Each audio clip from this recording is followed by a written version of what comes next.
नमस्कार दोस्तों, बहुत बहुत स्वागत है ज्योतिष और वास्तु के प्रोग्राम में। मैं हूं आपके साथ आचार्य गौरव। आज हम बात करने वाले हैं सूर्य का नवम भाव में होना। देखिए, आपका कोई भी लगन हो सकता है, कोई भी आपकी राशि हो सकती है।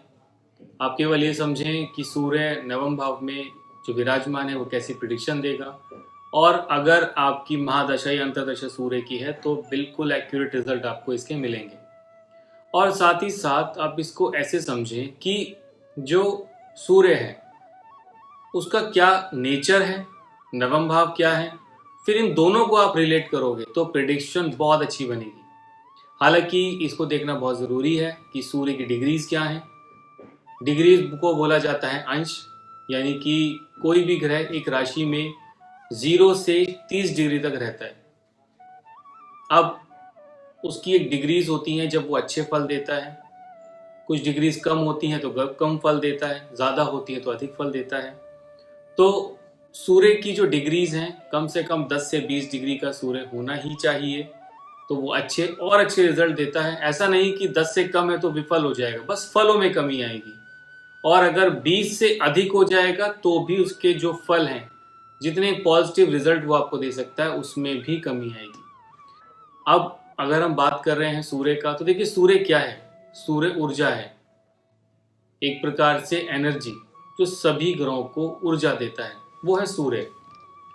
अब सूर्य घर का मुखिया भी है। घर का जो सबसे बड़ा जो हेड होता है उसको सूर्य से देखा जाता है, सूर्य की पोजीशन से उसको देखा जाता है। सरकारी विभाग में देखें तो प्रशासनिक जॉब, आईएएस आईपीएस, अच्छे लेवल की जॉब ये सूर्य से देखी जाती है। और कुल मिला के सूर्य का जो डिग्री है उसको देखना भी बहुत ज़्यादा ज़रूरी है। जो बात करने वाले हैं, सूर्य अगर भाग्य स्थान में आ गया यानी नवम स्थान में, तो वो कैसे रिजल्ट देगा। तो सबसे पहली चीज़ सूर्य की डिग्री हम देखेंगे। और नवम भाव जो होता है कुंडली के अंदर हमारे भाग्य के साथ साथ इसको पिता का घर भी बोला जाता है। यानी यहाँ से आपके अपने पिता के बारे में, उनके स्वास्थ्य के बारे में, उनके कैसा काम रहेगा, वो किस प्रकार का काम करेंगे, कैसा उनका स्वभाव होगा, ये सब चीज़ें आपको वहाँ से जानने को मिलेंगी। देखिए, कोई भी राशि हो, कोई भी लगन हो आपका, सूर्य नवम भाव में अगर विराजमान है तो एक प्रकार से इंसान के भाग्य को बहुत तेज बनाता है। उसको उस ऊर्जा से, ये ऊर्जा ही तो है जो हमारा भाग्य है, ये एनर्जी है कि हम किसी भी काम के लिए जाते हैं, कहीं भी जाते हैं तो काम में रुकावटें आना, हम भाग्य को कोसते हैं, मेरी किस्मत ही खराब है। या आपका काम बन जाता है तो कहीं आप बहुत खुश हो जाते हो, प्रसन्न हो जाते हो कि मेरी तो जिंदगी में मेरा भाग्य बहुत तेज है। और सूर्य का भाग्य स्थान में ही आना, और खुद सूर्य एक ऊर्जा के प्लैनेट है जिनकी वजह से बाकी सभी ग्रह अपने फल देते हैं। चंद्रमा की चांदनी किस प्रकार है, सूर्य के बल से है। बृहस्पति क्यों शुभ है, सूर्य से, सूर्य की एनर्जी से। ये सभी ग्रह सूर्य की परिक्रमा लगाते हैं और एक निश्चित समय के बाद सूर्य का पूरा चक्कर लगाते हैं। तो इसको आप इस प्रकार समझें कि सूर्य सबसे श्रेष्ठ है। अगर धरती पर सूर्य की किरणें ही ना पड़े तो कितनी ज़्यादा परेशानियां आ जाएंगी, आप सोच भी नहीं सकते। तो सूर्य का नवम भाव में आना, भाग्य में आना, ये बच्चे को बहुत ज़्यादा भाग्यशाली बनाता है। मैं यहाँ पे किसी और ग्रह की बात नहीं कर रहा हूँ, वहाँ पे थोड़ी प्रेडिक्शन में बदलाव आ जाएगा, दशाएं भी आपकी अलग हो सकती हैं तो भी बदलाव आ सकता है।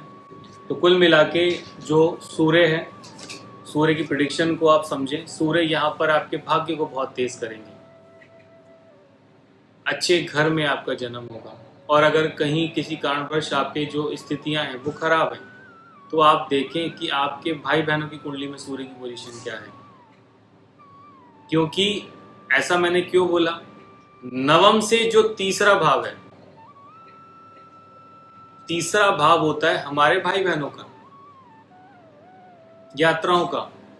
और सूर्य की केवल एक ही दृष्टि होती है, सिर्फ अपने से सातवें घर को देखता है। तो सूर्य का आप ये देखें कि सूर्य बहुत ही ज़्यादा स्ट्रांग होते हैं नवम भाव में। अच्छा भाग्य बच्चा लेके पैदा होता है, अच्छे घर में जन्म लेता है।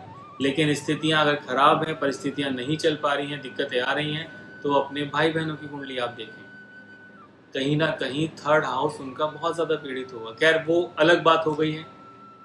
अब सूर्य मेष राशि में यहाँ बहुत अच्छे फल देते हैं, कर्क के, सिंह राशि के बहुत ही अच्छे रिजल्ट मिलेंगे, धनु राशि के सूर्य अगर विराजमान है तो बहुत अच्छे रिजल्ट यहाँ आपको मिलेंगे। ऐसा नहीं कि बाकी राशियां अगर यहाँ पर आ रही हैं तो सूर्य के फलों में कमी होगी, नहीं, ऐसा नहीं है।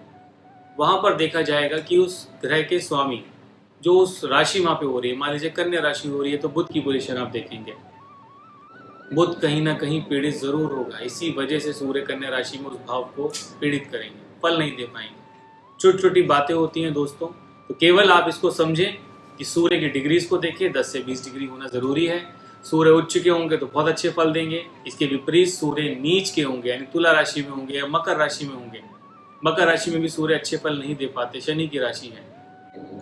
कुंभ राशि में सूर्य अच्छे फल नहीं दे पाएंगे, मिथुन के सूर्य यहाँ पे अच्छे फल नहीं दे पाते हैं।